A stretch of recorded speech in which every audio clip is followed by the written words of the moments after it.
What's my second line? Yo, what's my name again?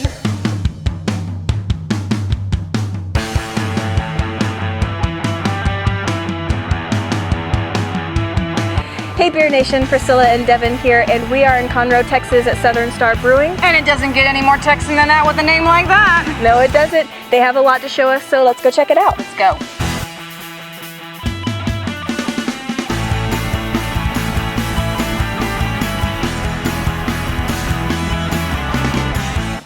So tell me if I got this right. An amazing tap room with a view to the production brew house, a beer garden with a live music stage, and a disc golf course? Girl, you nailed it. And you know what? They have some of the best beers here sitting on 13 acres. Yeah, I know. I'm getting a little bit thirsty. I'm sure you want to check them out. So let's go find the owner and see what this is all about. Let's go do this. Hey Beer Nation, we are here with the founder and CEO of Southern Star Brewing, Dave Fugeron. Thank you so much for having us out. Let's start with, how did you get started and what was the journey of starting the brewery and what was the hardest obstacle you had to overcome? Thanks for having me. I actually have been in the industry since I graduated from college in 1997. Well, I took a little bit of a hiatus, but I started in 1997 at St. Arnold as their assistant brewer. St. Arnold being the oldest craft brewery in Texas. Took a break for a little bit, came back to them in 2000 and worked until 2006 when I left to start this place. Nice. So by the time I got here, it was already I kind of knew what I was doing. But I mean, I knew how to make beer, but I didn't know how to run a business. So it's been interesting. Well, with that history, you definitely have built up a great team and culture. How do you maintain that? I've got a fantastic team here. Our culture is very much so a family culture. You know, we look at each other like family. Nice. We try to understand each other's needs. We're very much into supporting each other and raising people up to their fullest potential. Everybody that I've got working here, I tell them, like, you're an expert. You're an expert in your field. And most of the people that I have working here have been here for a good long time. Wow.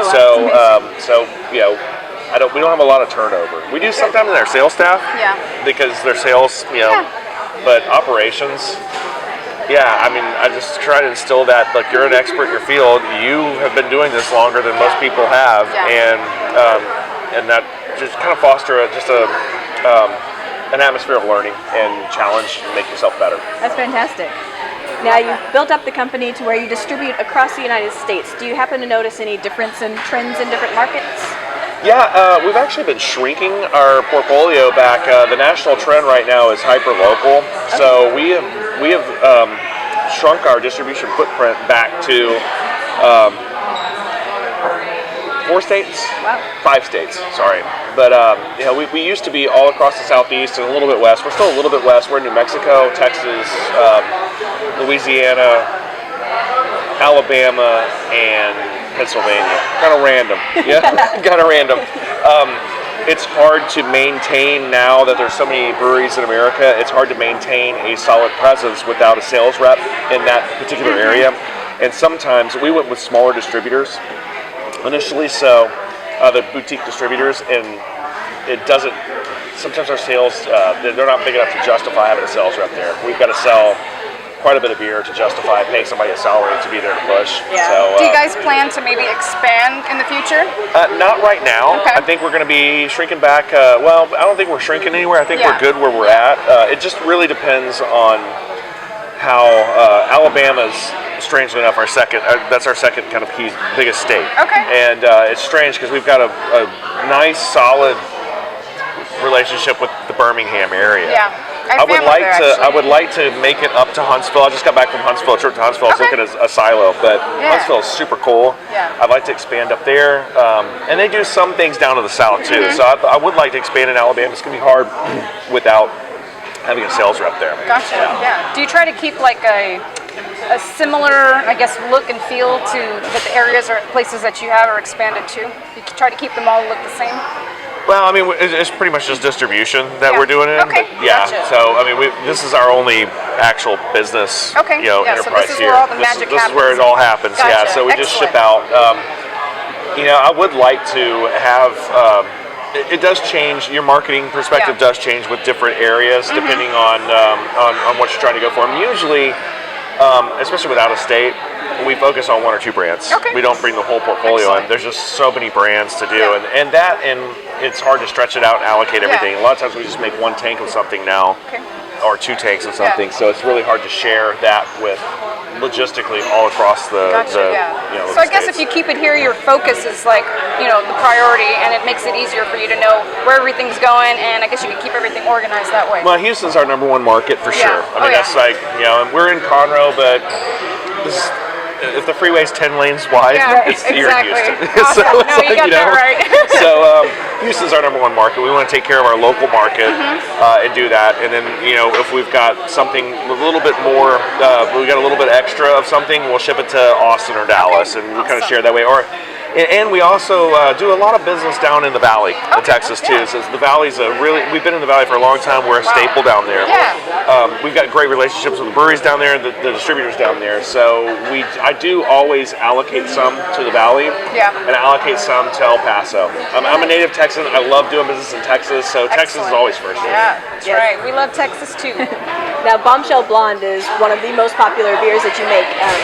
Is that your favorite? Do you see that as a favorite across your distribution? That's definitely a favorite. It's not my favorite, but I love the beer. Don't get me wrong. It's not. It is a favorite across distribution. We've been making it for very long. I always kind of fall in love with different beers at different times, and a lot of times I'll come back and circle back to Bombshell and be like, this is the one right now that I'm into, because it's such a great beer. It's our unabashed gateway beer. The time of gateway beers have kind of passed, but it used to be, when you're turning people on to craft beer, you would say, well, what do you like? And then I believe they say the big macro brews. Well, then that's the one that you'd reach for. Try this. And while it doesn't taste like that, it's similar enough. It's yellow. It's not super aggressive, and people really get into it. But it's a beer, I think, that's more than the sum of its parts. It's a very simple beer, but it's surprisingly complex for a blonde ale. And delicious. And people like it. So that continues to be our staple. We're doing a marketing campaign this year. We're about to roll it out that I'm really excited about, that we're kind of reintroducing Bombshell Blonde. We've got new packaging, and we're doing it'll be live pretty soon. We've got a new website for it. It's Bombshell 2020. So we're playing kind of on election year, and it's going to be in blue cans and red cans, and we've got unofficial polling stations at the supermarkets, so there'll be a stack of red and a stack of blue. Nice. So it's going to be a lot of fun. Yeah, it's going to be a lot of fun. Really but we're kind of having fun with it. They're not endorsing any particular candidate or any political party. What we're doing is Bombshell 2020 website will have links to a lot of like voter information stuff, how to get registered to vote, the importance of voting, and it allows us to have some fun. It's an informational product then. That's really I mean, cool. it's kind of we kind of did that, so it's like it's kind of informing the people that are just kind of getting into the electoral process. You're a citizen. You get to vote. You get to do whatever you want to. Give a voice. I like that. Speaking of fun, you have quite a few cool events throughout the year. Tell us what you have to offer here at the brewery. We do lots of different things right now. I mean, it's a Sunday right now. We've got Crawfish Sunday, and we'll carry crawfish throughout the season here. So, Southeast Texas, we love our crawfish. Right. So we have that. We've got our two main events are our anniversary parties and our Oktoberfest. So our anniversary party is coming up on March the 7th. Oh, wow. Always have great music out here. Anniversary parties the same way. So we've got lots of fun. Those are kind of split across. But we also do really big events with, we partner a lot with charities. So we do really big events with all different kinds of charities. Like we've got this Crawfish for America that's coming up, to where last year, I think we went through 4,800 pounds of crawfish out here. I mean, there was a lot. That was like as many people as have ever been here. So I was really excited to do that. We've got a barbecue thing like that. We do barbecue cook-off. We do. Keith, our taproom manager, he does so many creative things that we're just always, almost every weekend, we've got something special going on. That's good. Yeah. No, that's excellent. I like that. So I like that it's a lot of fun, and we're family friendly. Yeah. Bringing families up, exactly. and hang out. I mean, you can probably hear kids in the background right now. We've got games and stuff like that. Excellent. Excellent. Awesome. And you can bring your pets outside, right? You can. Yep. You can bring your pets inside too if they're service animals. Okay. Awesome. Well, thank you very much for having us out. It's been a blast, and we wanted to give you a gift before we part.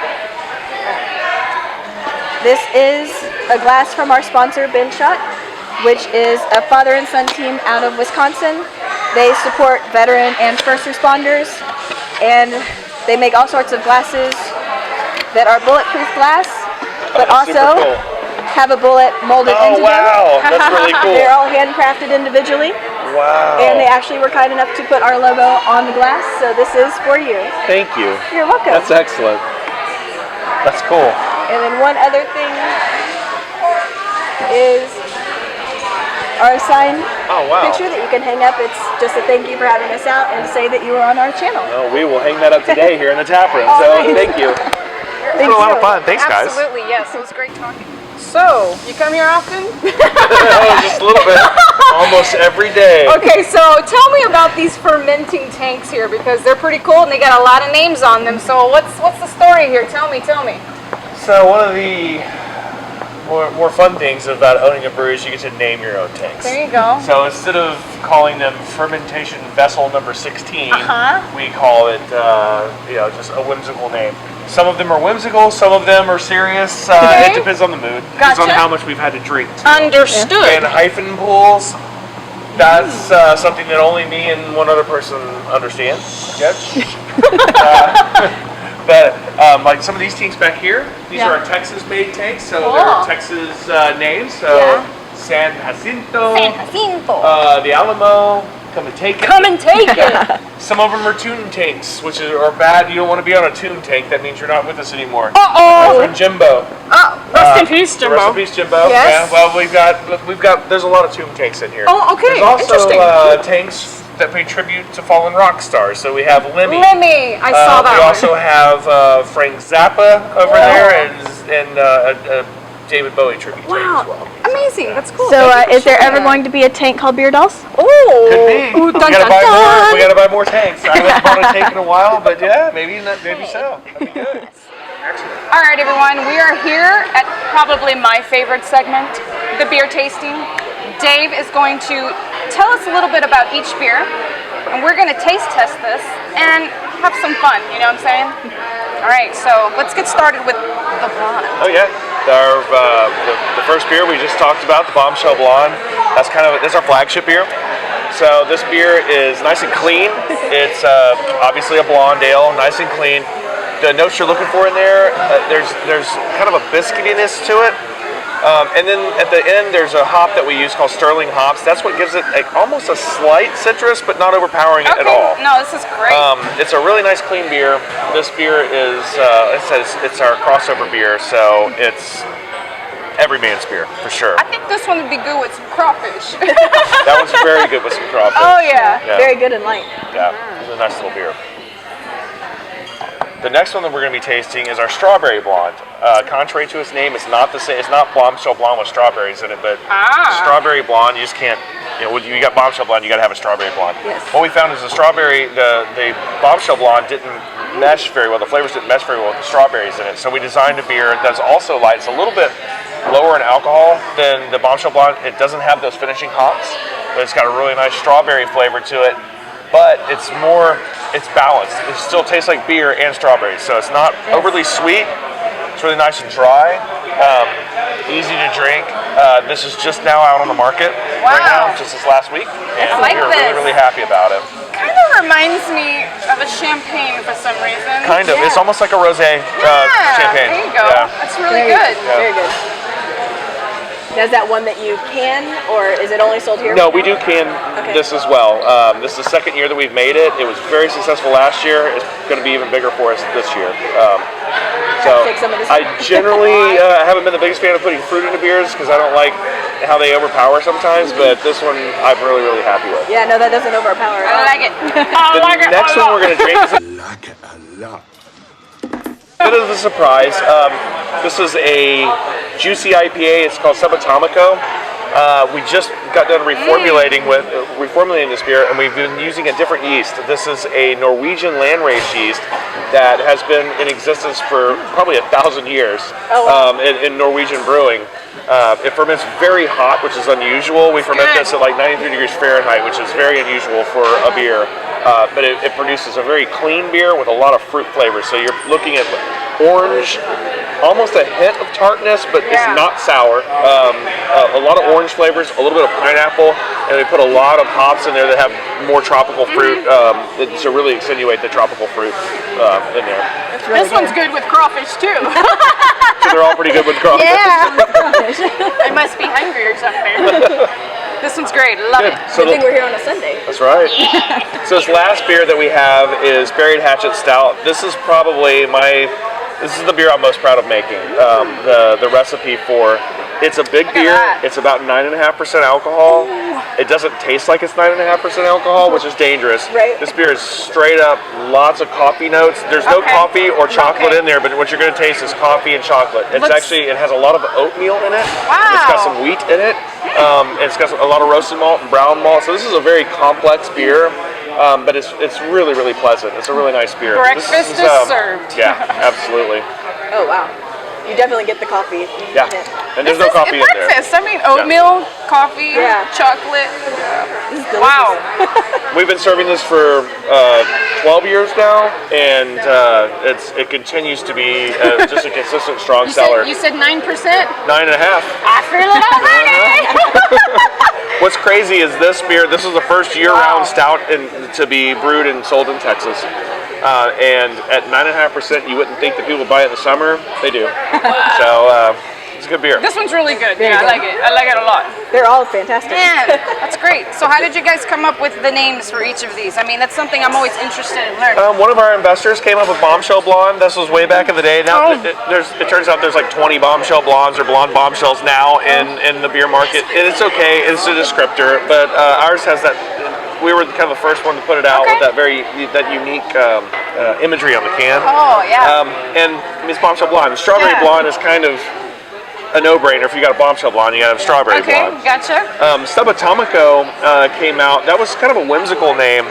It refers to subatomic particles, but Subatomico is actually Spanish for that. So not real sure why we did that, other than that's what our marketing team came out. We're like, this is a really great name for this. I got it. The Buried Hatchet is kind of a reference, a tongue-in-cheek reference to my old job, to where I came out and I was like, okay, we finally did that. We buried the hatchet, put it out. I mean, there wasn't a whole lot of hatchets to bury, but but it made for a good day. Actually, this beer was actually named after a drawing that one of my the guy that used to do our marketing and design work.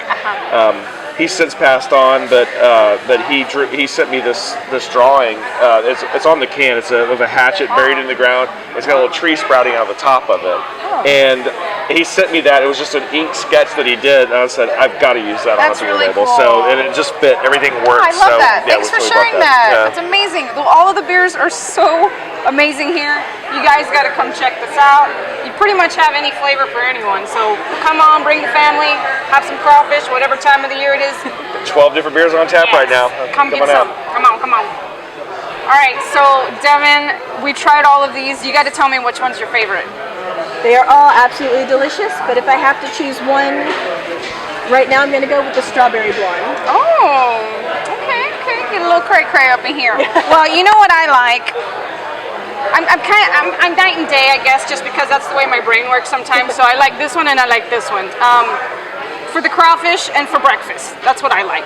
You got to tell me which one's yours. I mean, you're the one. I'm going to round out the sampling platter by saying look the Subatomico is my favorite. At that. I'm so interested in this beer because of the historic aspect of the yeast, and then it's a very new style.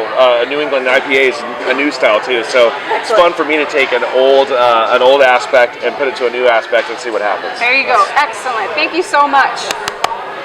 Thank you guys for coming out. So you know what, Devin? I had a lot of fun here today. I have to say, this place is huge. It is. I haven't had this much fun since last night. Right? You aren't kidding. And if you're on the north side of Texas, be sure to get to Conroe and see what Southern Star Brewing is all about. That's right. And don't forget to add us on Facebook, Twitter, Instagram, and everywhere else that you can find us. Do it today. Thanks for watching, and remember, if you drink smart, be smart. See you again. About a really cool sponsor called Benshot. Benshot makes custom crafted glasses that are their own design and 100% made in the U.S.